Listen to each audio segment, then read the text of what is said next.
Welcome to English Baba channel class 8 Hindi Basant book से chapter number 3 है बस की यात्रा। आज हम करेंगे इसके क्वेश्चन आंसर, तो जल्दी से वीडियो को लाइक कर दो।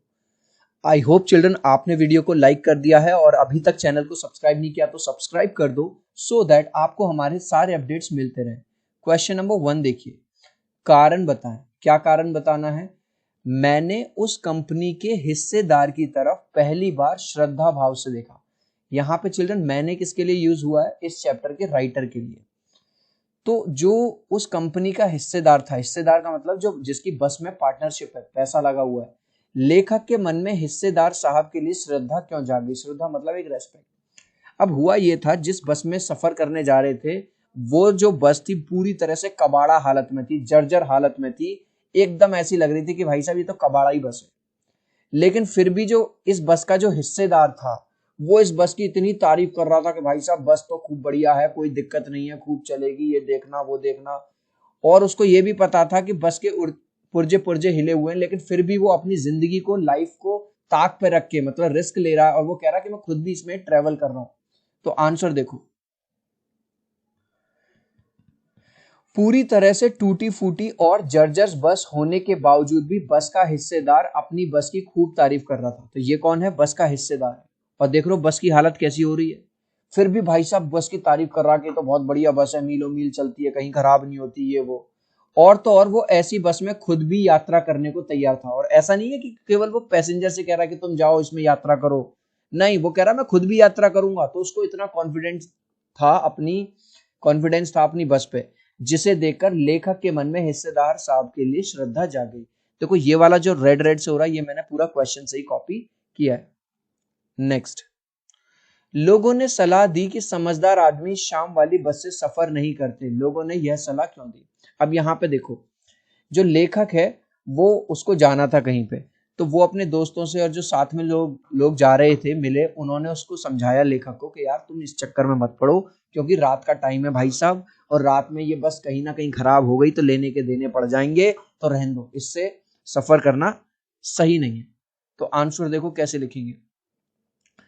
लोगों ने लेखक को यह सलाह इसलिए दी क्योंकि वे जानते थे कि बस की हालत बहुत खराब है। क्योंकि भाई लोगों को पता था कि भाई ये तो पुरानी दुरानी बस है, कब कहाँ टाइम बोल जाए, कब इसका टायर फट जाए, क्या बात हो जाए, कब इसके ब्रेक फेल हो जाए, कुछ पता नहीं है। बस का कोई भरोसा नहीं है कि ये कब और कहाँ रुक जाए, और भाई साहब रात में कोई हेल्प करने के लिए भी नहीं आएगा, तो इसलिए लोग उसको मना कर रहे थे। नेक्स्ट, कारण बताएं। ऐसा जैसे सारी ही बस इंजन है और हम इंजन के भीतर बैठे हैं, लेखक को ऐसा क्यों लगा? अब क्योंकि लेखक का जाना जरूरी था, कोई दूसरी बस मिल नहीं रही थी, तो फाइनली लेखक जो है बस में बैठ गया। देख रहे हो यहाँ पे।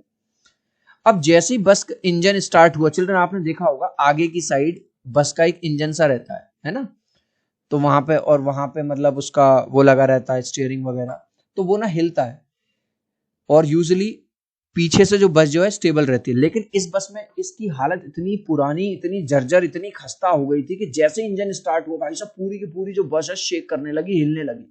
तो ऐसा लग रहा था कि ये लोग बस में नहीं बैठे, बस के इंजन में बैठे हैं। जैसे बस का या इंजन का पुर्जा पुर्जा मूव करता है ना, वाइब्रेट करता है, तो इतनी ज्यादा इनको भी ऐसा लगा। आंसर देखो कैसे लिखेंगे। जब बस चालक ने इंजन स्टार्ट किया तब सारी बस झनझनाने लगी। झनझनाने का मतलब पूरी बस बुरी तरह से हिलने लगी। अब देखो ये वाली लाइन, मैंने लेखक को ऐसा प्रतीत हुआ कि पूरी बस ही इंजन है, मानो वह इंजन के भीतर बैठा हुआ हो। ये आपको याद नहीं करनी, क्योंकि ये वाली लाइन हमको क्वेश्चन से मिला है। ठीक है, जैसे सारी बस इंजन है और हम इंजन के भीतर बैठे हैं, ये वाली लाइन मैंने यहीं से कॉपी की है। अर्थात इंजन के स्टार्ट होने पर इंजन के पुर्जों की भांति बस के यात्री हिल रहे थे। मतलब जैसे इंजन जब स्टार्ट होगा तो इंजन के अंदर जो भी चीजें लगी हुई हैं वो हिलती हैं। तो क्योंकि बस इतनी जर्जर अवस्था में थी, तो जो यात्री थे, जो पैसेंजर्स थे, वो भी पुर्जों की भांति हिल रहे थे।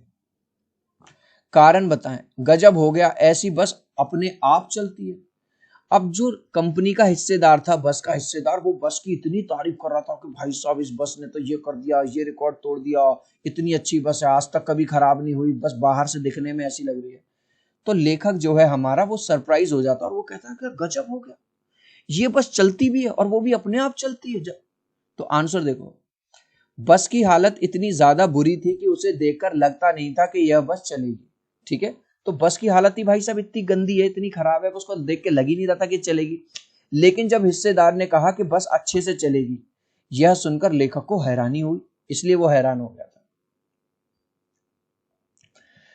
कारण बताएं। मैं हर पेड़ को अपना दुश्मन समझ रहा था। लेखक पेड़ों को अपना दुश्मन क्यों समझ रहा था? अब चिल्ड्रन इसको इमेजेस से समझो। आपने देखा होगा जब आप रोड पे चलते हो, ट्रेवल करते हो, तो साइड में दोनों साइड ट्रीज लगे रहते हैं, पेड़ लगे रहते हैं। यहाँ पे भी आपको दिखाई दे रहा है। अब राइटर जो हमारा लेखक है वो इतना डरा हुआ था, उसको लग रहा था यार बस ऑलरेडी इतनी बुरी कंडीशन में है, कहीं ऐसा ना हो कि बस के ब्रेक फेल हो जाएं और ये इनमें से किसी एक पेड़ में जाके टकरा जाए और हमारा एक्सीडेंट हो जाए। तो इसलिए सारे के सारे जो पेड़ हैं वो उसको दुश्मन लग रहे थे। अब आंसर कैसे लिखेंगे वो देखो। बस की हालत इतनी बुरी थी कि लेखक को लग रहा था कि बस के ब्रेक कभी भी फेल हो सकते हैं। तो बस की हालत भाई साहब इतनी बुरी थी कि उसको, लेखक को लग रहा कभी भी इसके ब्रेक फेल हो सकते हैं और बस किसी भी पेड़ से टकरा सकती है, किसी भी पेड़ से टकरा जाएगी, एक्सीडेंट हो जाएगा। इसलिए लेखक पेड़ों को अपना दुश्मन समझ रहा था। गाइज अभी तक यार इस वीडियो को एक लाइक नहीं किया ना, तो प्लीज यार एक लाइक कर देना। आपके एक लाइक से, एक सब्सक्राइब से बहुत मोटिवेशन मिलता है। मैं 3 तक काउंट करूंगा चिल्ड्रन, प्लीज वीडियो को लाइक कर देना। 1 2 3। आई होप चिल्ड्रन आपने वीडियो को लाइक कर दिया है, चैनल को सब्सक्राइब कर दिया। Thank you children. सविनय अवज्ञा आंदोलन किसके नेतृत्व में, किस उद्देश्य से तथा कब हुआ था? इतिहास की उपलब्ध पुस्तकों के आधार पर लिखिए। तो सविनय अवज्ञा आंदोलन चिल्ड्रन किसने चलाया था? महात्मा गांधी जी ने चलाया था। किसके खिलाफ चलाया था? अंग्रेजों के। कि अंग्रेजों भारत छोड़ के चले जाओ तुम। ठीक है, तो आंसर में बस आपको एक ही वर्ड लिखना है, महात्मा गांधी। सविनय अवज्ञा आंदोलन महात्मा गांधी के नेतृत्व में अंग्रेजों के खिलाफ चलाया गया था। और क्यों चलाया गया था? पूर्ण स्वाधीनता, मतलब आप हम पे रूल नहीं कर सकते, तुम बाहर से आए हो, अंग्रेज हम पे रूल करते थे। तो गांधी जी ने कहा कि भाई हमको पूर्ण स्वाधीनता चाहिए, हम अपनी कंट्री खुद चलाएंगे। ठीक है, तो पूर्ण स्वाधीनता प्राप्त करने के लिए चलाया गया था। नेक्स्ट, सविनय अवज्ञा का उपयोग व्यंग्यकार ने किस रूप में किया है? तो चिल्ड्रन सविनय अवज्ञा आंदोलन आपने देखा होगा गांधी जी ने और इंडियंस ने चलाया था कि अंग्रेजों तुम भारत छोड़ के चले जाओ। तो ऐसी लेखक ने भी व्यंग किया है कि ये जो बस है ये भी बेचारी ये चाह रही है कि ये जो यात्री लोग हैं, ये जो ड्राइवर है, ये जो मालिक है, अब वो मुझे फ्री कर दे। कि भाई मैं अब इतनी बूढ़ी हो गई हूँ, अब मैंने खूब सेवा कर ली, अब तो यार मुझे छोड़ दो। जैसे अंग्रेजों से कह रहे थे ना कि तुमने बहुत राज कर लिया, बहुत लूट लिया, अब तो भारत को छोड़ के चले जाओ। तो व्यंग कर रहा है, उपहास कर रहा है हमारा लेखक। क्या कह रहा है? जिस तरह से सविनय अवज्ञा आंदोलन में भारतीय चाहते थे कि अंग्रेज भारत छोड़ दें। भाई आंदोलन में भारतीय क्या चाहते थे? कि अंग्रेज भारत छोड़ दें।